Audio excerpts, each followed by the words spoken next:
Bom dia a todos, senhoras e senhores. Olha, eu fiquei muito satisfeito com o pronunciamento da deputada Mical hoje aqui, porque conseguiu resumir bem, Mical, o que está acontecendo em relação ao país. E quando as pessoas fulanizam a discussão de direitos, de prerrogativas, de proteção a liberdades, o resultado a gente sabe qual que é. É, obviamente, o fortalecimento das instituições inquisidoras, que hoje não tem instituição de justiça mais no Brasil. Hoje não tem. Justiça no Brasil está condenada. Está condenada ao pensamento dos ministros do STF. Eu fico pensando, as pessoas às vezes falam que os ministros do STF deveriam ter mandatos temporários. Imagina, se a miscelânea jurisprudencial do país, ela já é tão grande, com cargos vitalícios, imagina se de 8 em 8 anos nós trocássemos esse pessoal como se trocássemos fraldas. Cada um, a todo tempo, faria mudança de jurisprudência, a segurança jurídica do país iria por água abaixo. Vítima de insegurança no país, o exemplo hoje que nós temos é o Eduardo Bolsonaro. Olha só, ele foi obrigado, por força das circunstâncias, por conta da perseguição do PT processual, que encontra morada dentro do Supremo Tribunal Federal, com Alexandre de Moraes, com Flávio Dino, com Barroso, esses três especificamente, que são os perseguidores realmente do tribunal, e fizeram ameaças em relação ao confisco do passaporte do mesmo.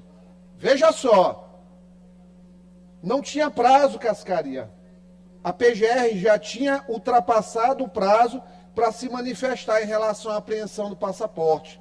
Instado a se pronunciar sobre essa demora, o Procurador-Geral da República, Paulo Gonet, disse que ele tinha coisas mais importantes para tratar do que um passaporte, do que um despacho sobre um passaporte.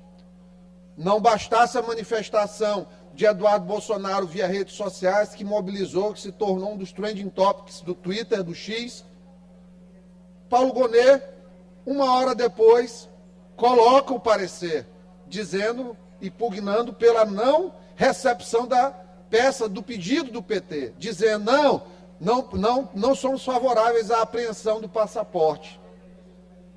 Ato contínuo, Alexandre de Moraes, na velocidade da luz, temendo a repercussão negativa dos fatos, pugnou também pela improcedência da ação do PT. A pergunta que eu faço é, por que demorou tanto? Por que esperaram o Eduardo Bolsonaro dizer que ia ficar nos Estados Unidos por medo de ter o seu direito de ir e vir apenas por falar? O PT acusa na peça que Eduardo foi para os Estados Unidos conspirar contra o Brasil. Gente, Elisiane Gama outro dia estava em Washington, ano passado, da mesma forma, falando lá contra a questão do Bolsonaro, denunciando Bolsonaro nos Estados Unidos, e isso não causou nenhum constrangimento a ninguém. São esses dois pesos e duas medidas que nos fazem estranhar o desejo, o desiderato sem fim, interminável da esquerda, de tentar criminalizar opinião. Tempos sombrios nós vivemos, tempos sombrios de leituras seletivas. Lula disse recentemente, Braulio, que queria extirpar os opositores. Numa democracia não se extirpa o pensamento diferente.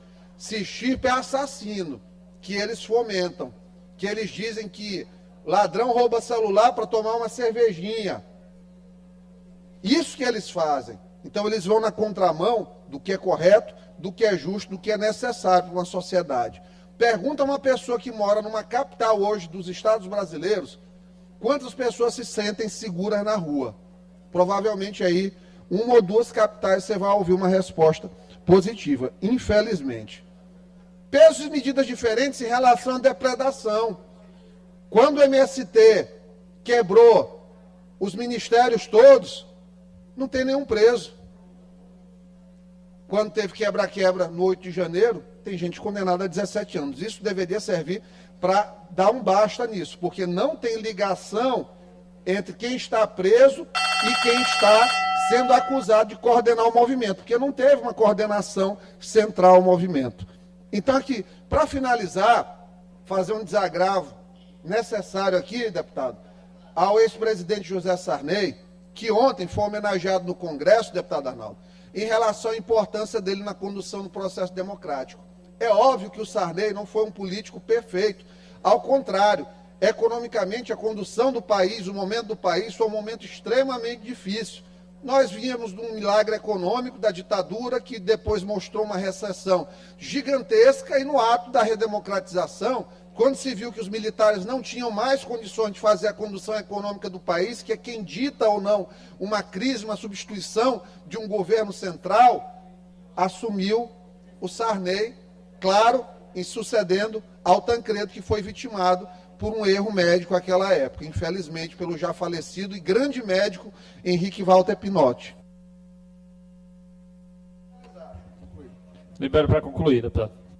Eu tive a tristeza ontem, de toda forma, mas é inegável o papel que o Sarney teve em jamais perseguir adversários, em ser uma pessoa aberta ao diálogo todos os tempos, que apanhou de opositores 40 anos aqui no Maranhão e nunca os respondeu. Pouquíssimas as vezes se viu o Sarney processar alguém em justiça por matéria de opinião, diferentemente de quando os comunistas governaram o Estado. Agora, pasmem vocês, o seu Márcio Gerri ontem, de maneira inoportuna, e acho que hoje aqui teve deputado também alinhado a ele, tentando desmerecer a participação do Sarney na questão da transição democrática do país, veio dizer que o Sarney não teve importância, colocando aí, subliminarmente, como um traidor da democracia. É estranho, eu não ouvi um pio do senhor Márcio Gerri Saraiva Barroso, quando o Flávio Dino de Castro e Costa, nascido em 21 de abril de 1968, 30 de abril, desculpa, nascido em 30 de abril de 1968, que eu até já disse, nasceu na data que o Hitler morreu. Só que o Hitler morreu em 45, no 30 de abril também. Eu nunca vi seu Márcio Gerri reclamando do Sarney, na época que o Flávio precisou ser colocado como titular da Academia Maranhense de Letras. E o pior, quando o Sarney conseguiu 1, 2, 3, 4, 5, 6, 7, 8, 9, 10, 11 votos para o Flávio Dino ser aprovado na sabatina do Senado. Porque sem o Sarney, Flávio Dino nunca seria ministro do STF e não estaria configurada essa configuração autoritária que hoje o Supremo Tribunal Federal tem cada vez mais forte.